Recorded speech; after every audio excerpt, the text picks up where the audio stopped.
Hello, this is the My Artifact episode number 349.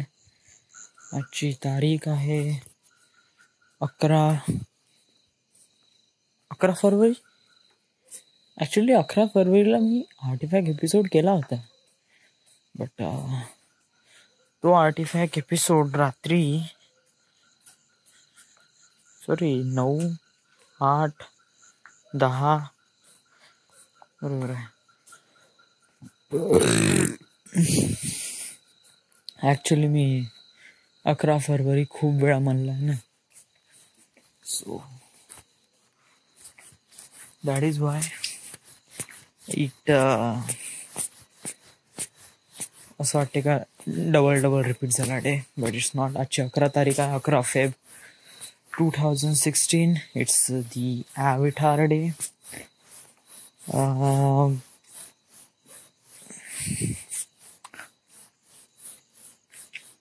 आज काय म्हणायचं आहे, फ्लॅश DC कॉमिक. याच्यावर why my always says that का याच्यावर फिल्म बनवायची आहे, याच्यावर सुद्धा फिल्म बनवायची आहे. म्हणजे DC कॉमिकवर समजा मला एखादी फिल्म बनवायला भेटली, स्पेशली फ्लॅश आणि जस्टिस लीग, तर बापरे, it's one of the fine man. बहुत प्राऊड फील करी मी स्वतःवर. इथपर्यंत आलो. भेटन फ्लॅश, येस. बट ॲक्च्युली याचा प्रॉब्लेम कुठे राहील, जसं अवतारमध्ये ज्याची एपिसोड बहुत अमेझिंग आहे. तर एपिसोड अमेझिंग काहून आहे, कारण हे सेपरेटेड आहे. प्रत्येक कॅरेक्टर एकदम व्हिज्युअली दाखवण्यात आला आहे, म्हणजे प्रत्येक कॅरेक्टर दाखवण्यात आला आहे. सो त्यामुळे ते एपिसोड इट्स रिअली अमेझिंग. अशाच प्रकारे आहे फ्लॅशमध्ये आपण 10-12 हे फिल्म बनवू शकत नाही. आपल्याला 10-12चे हार्डली 2 किंवा 3 हार्डली, 4 तर बहुत असं दूर झाले. 2 किंवा 3 इथपर्यंत स्टोरी आपल्याला दाखवायची असते, 2 किंवा 3 पार्टमध्ये. म्हणजे तुझ्यापाशी हार्डली एक फिल्ममध्ये म्हणजे नियर अबाउट 2-2.5 घंट्यामध्ये तुला खूप सारे कॅरेक्टर व्हिज्युअलाइज करायला लागते. नॉट ओन्ली कॅरेक्टर, त्यांचे कॅरेक्टरिस्टिक्स पण दाखवावं लागते. आणि हे काफी हार्ड होते, कारण episode are really amazing. How he made Flash and what is Star Lab, what is Calum Cisco, what are they doing, why are they helping. So back story, inner story प्रत्येकांची वेगवेगळी असते. त्यामुळे त्या सगळ्यांना part in करणं it's a really difficult job. Like the Avatar, M. Night Shyamalan यांनी पण हीच एक गलती केली आहे. यांनी स्टोरी बरोबर राईट केली नाही. यांनी म्हणजे जसं एपिसोड होते अवतारचे एपिसोड, ते काफी महाग होते, बहुत क्लासिक होते. कारण त्यांचे प्रत्येक कॅरेक्टर व्हिज्युअलाइज केले त्यांनी. त्या कॅरेक्टरचे कॅरेक्टरिस्टिक बहुत क्लिअरली व्हिज्युअलाइज केला, त्यामुळे ते लोकांना आवडलं. बट फिल्ममध्ये ते कॅरेक्टरच व्हिज्युअलाइज नाही केला, आणि त्यामुळे अवतार बिकम रिअली बोर. तर त्यामुळे ते फिल्म बहुत ही बेकार पिटल्या घेण्यात आली. त्यानंतर M. Night Shyamalanनी याचा सेकंड पार्ट बनवण्याचा विचार पण सोडून दिला, आणि इट गेट बस्टेड.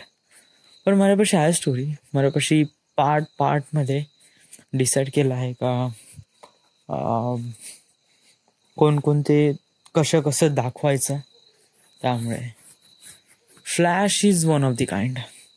म्हणजे मला होल सीझन 1 हार्डली एक मूवीमध्ये तब्दील करायला लागेल. So that is really more difficult. म्हणजे पहिले पाहावं लागेल का मी फोकस कशावर करू, फ्लॅशवर करू, त्याच्या स्टोरीवर करू, किंवा त्याच्या जे कॅरेक्टर आहे आसपासचे त्यांना फोकस करू. हे नाही कळत.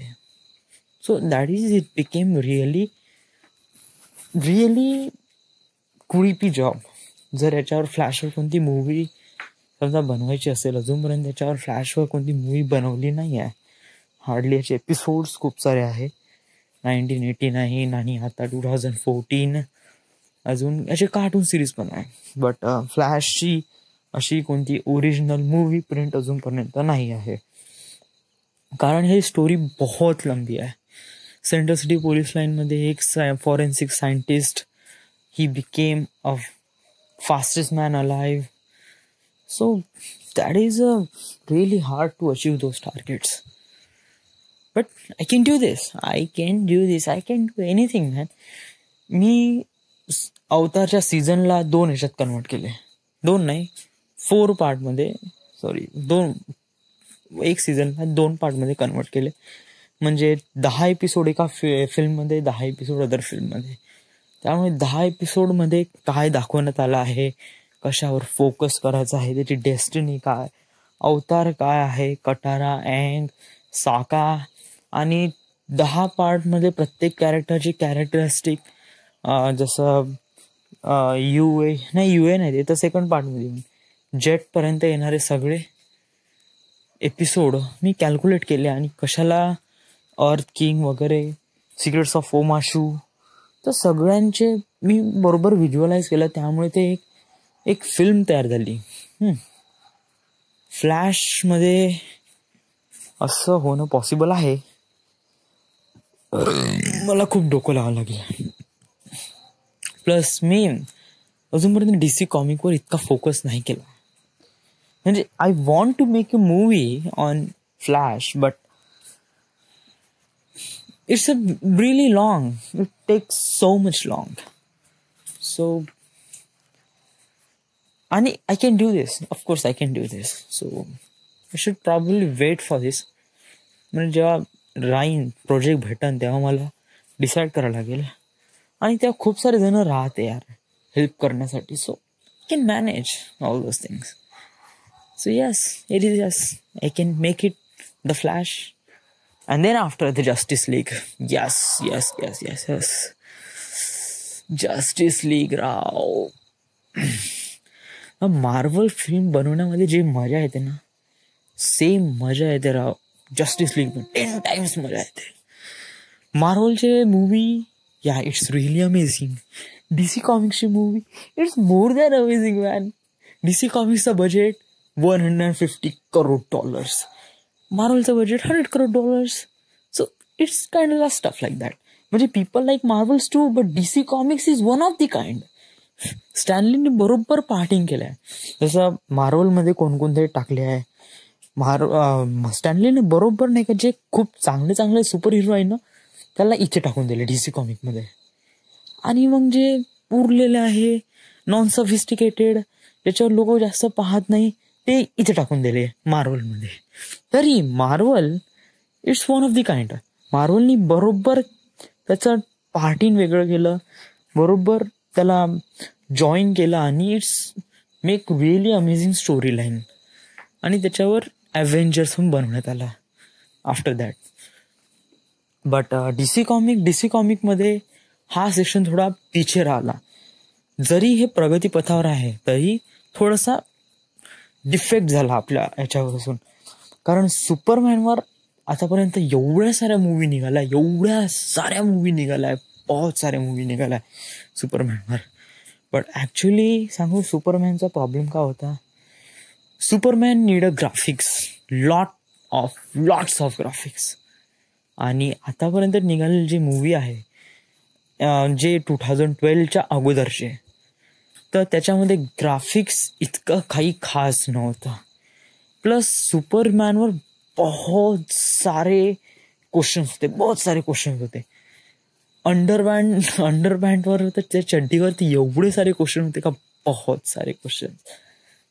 म्हणजे सूटच्या वरती चड्डी काऊन घालते, वाय विअरिंग अंडरवेअर, असं जस्ट लाईक. त्याच्यावरून खूप कॉमेडी स्टफ झाला होता सुपरमॅन. त्यामुळे DC कॉमिकनी त्याला थोडं शटडाऊन केलं आणि अदर सुपर हिरोला पकडलं बॅटमॅन. मग त्यांना एवढं सिरियस दाखवलं, बॅटमॅनला बॉस सिरियस दाखवलं आणि एवढी सिरियस मूवी बनवून टाकली बॅटमॅनची. Of course Batman is really amazing story line, really amazing action, graphics is one of the kind. But problem is very serious movie. साले कॅरेक्टर थोडीशी पण नाही हसत राव, थोडीशी पण नाही हसत. सो तर बॅटमॅनला समोर केलं. त्याच्यानंतर green lantern is also amazing. But यांच्यामध्ये जॉईनिंग अजूनपर्यंत झाली नाही. जे जस्टिस लीग आहे ते फ्लॅश सगळ्यांना जॉईन करतो. फ्लॅश, सुपरमॅन असं आणि वंडर वुमन. आता जो निघाला म्हणजे आज म्हणजे 2016 पासून तर सुरू होईल. 2016 आता जे फिल्म निघन Superman versus Batman Dawn of Justice, याच्यामध्ये 3 कॅरेक्टर एका सेटात इंट्रोड्यूस केला आहे. So I guess I am telling about का जस्ट लाईक मार्वलनी सगळ्या प्रकारे सुपर हिरोला गॅदरिंग केलं आहे आणि ॲव्हेंजर्स बनवलं आहे, तशाप्रमाणे DC कॉमिकसुद्धा त्याच्याच फुटस्टेपवर चालत आहे आणि Dawn of Justice is an example of it. याच्यामध्ये 3 कॅरेक्टर एकाच वेळी इंट्रोड्यूस केला आहे, सुपरमॅन, बॅटमॅन आणि Wonder Woman is also amazing. हिच्यावर अजूनपर्यंत मूवी तर नाही बनली आहे, पण ही नेहमी जस्टिस लीगची खूप main leader party female super hero character आहे, जी is also incredible, so amazing. तर मी म्हणू शकतो का येणाऱ्या काही वर्षात जस्टिस लीग पण आपल्याला पाहायला भेटेल. But it takes so long. It means hardly 5 years, 5 or 10 years may might be. आणि 10 वर्ष तर माझी करिअर पण बनते राव. हॉलिवूडमध्ये गेला का justice league, it's one of the amazing. Just I can make it. Justice league count best राहील मार्वलपेक्षा पण. नेहमी हे कॅरेक्टर्स म्हणजे मार्वल इज अमेझिंग. मार्वल म्हणजे खूप चांगली आहे आणि मार्वलमध्ये super hero is also amazing. यांनी बरोबर स्टोरी लाईन आपल्याला डेव्हलप केली आहे. मार्वलमध्ये असलेले मूवी आहे ते खूप अगोदरपासून बनवण्यात आलेले नाही आहे. मार्वल ॲक्च्युली आत्ता जस्ट 2005 पासून इंट्रोड्यूस झाली आहे Marvel. That's because Marvel cinematic युनिवर्समध्ये फिल्म निघाली आयर्न मॅन, जे बरोबर त्यांनी right time, right decision, right ग्राफिक्समध्ये त्यांनी आपली स्टोरी इंट्रोड्यूस केली आणि लोकांना आवडली. स्टार्ट केलं आयर्न मॅनपासून. So that is a great thing. नंतर मार्वलचे खूप सारे मूवी बनण्यात आले, स्पेशली सुपर हिरो. तू आधी पाहिलाय का मार्वलचा असा कोणता मूवी जो सुपर हिरो नाही आहे? कोणता मूवी याचा? नथिंग, कोणताच नाही आहे. ऑफकोर्स त्यांनी बरोबर इंट्रोड्यूस केले कॅप्टन अमेरिका कोण आहे, थोर कोण आहे. त्यांनी बरोबर Marvel cinematic universe, MCU Marvel cinematic universe story line बरोबर लाईनअप केली. कोणती फिल्म केव्हा इन्व्हेंट करायची आहे आणि ॲव्हेंजर्स केव्हा बनवायचं आहे. So that is stuff like that. Marvel is getting higher than DC comics. DC कॉमिकने त्यांची स्टोरी लाईन अजूनपर्यंत म्हणजे आता झॅक स्नायडरने हे केली असेल, याची स्टोरी लाईन बरोबर लाईनअप केली असेल, बट यांनी हे खूप अगोदरपासून करायला पाहिजे. पण how they do this? Because यांच्यावर बहुत सारे क्वेश्चन्स उठवण्यात आले आहे, स्पेशली सुपरमॅनवर बहुत सारे क्वेश्चन्स, बहुत सारे इम्प्लिमेंटेशन अँड खूप रॉंग स्ट्रक्चर यांच्यासमोर आलं होतं. त्यामुळे यांनी प्रोग्रामच शटडाऊन केला.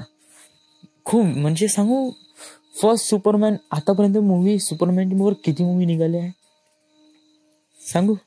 इट्स 12 सुपरमॅन, सेम स्टोरी, काहीच नाही. अनदर प्लॅनेटमधून तो सुपरमॅन अर्थवर येतो, तो त्याच्यावर पॉवर वगैरे असते, स्टफ लाईक दॅट. मग जनरल झॉड येतो आणि मग तुला डिस्ट्रॉय करण्याचा प्रयत्न करतो. Same story line. 12 पिक्चरमध्ये स्टोरी लाईन बिलकुलच सेम आहे. एकदम सेम आहे. थोडी बहुत जस्टिस लीगमध्ये पण पार्टी केला आहे, बट विदाउट ग्राफिक्स असल्यामुळे ते स्टोरी लाईन इतकी जास्त चालली नाही. So that is it.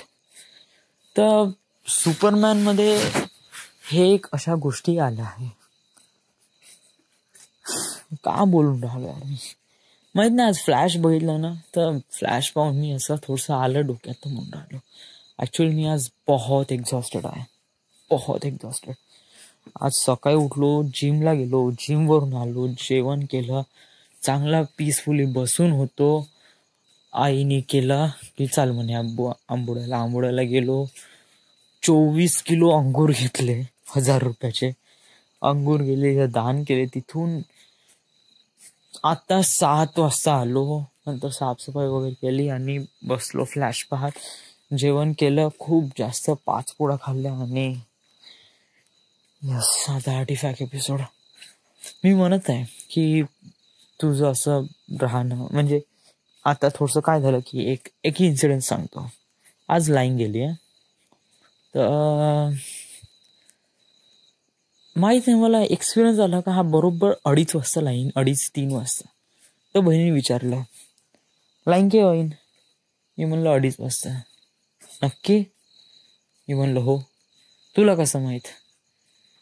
मी म्हणलं एक्सपिरियन्स. मग तिने एक शब्द म्हणला, अरे हो तू तर घरीच राहते. तर तो शब्द मला लागला. यस यस यस, तो शब्द मला बहुत जास्त लागला. मी घरीच राहतोय. I accept the reality. Yes, मी घरीच राहतोय. वाय? Because I am studying right now. Like कोणताही एक ज्वालामुखी घे यार, तो नेहमी जमिनीच्या आतमध्येच राहतो. वाय? जर तो बाहेर आला तर खलबली मचवून टाकन. So you think you are lava. नाही, but I am just think like that. म्हणजे मी स्वतःला त्या प्रकारे समजतो का जर मी बाहेर आलो तर एकदम खलबली मचवून टाकेन. तर बेटा ये ना बाहेर, राव बाहेरच आहे. कुठं दबून आहे, कोणी दाबून ठेवलं आहे. ऑफकोर्स दाबून ठेवलं आहे. टाइम, रिलेशन अँड प्रेशर, खूप काही गोष्टी आहेत ज्यांनी मला दाबून ठेवलं आहे. ते या सेमिस्टरमध्ये पूर्ण क्लिअर होऊन जाईल. या सेमिस्टर क्लिअर झालं की Mumbai start journey and getting what you want. So that is the plan. So this is the end. This is the My Artifact episode number 349. Right now we are at Wardha, Maharashtra. Thank you.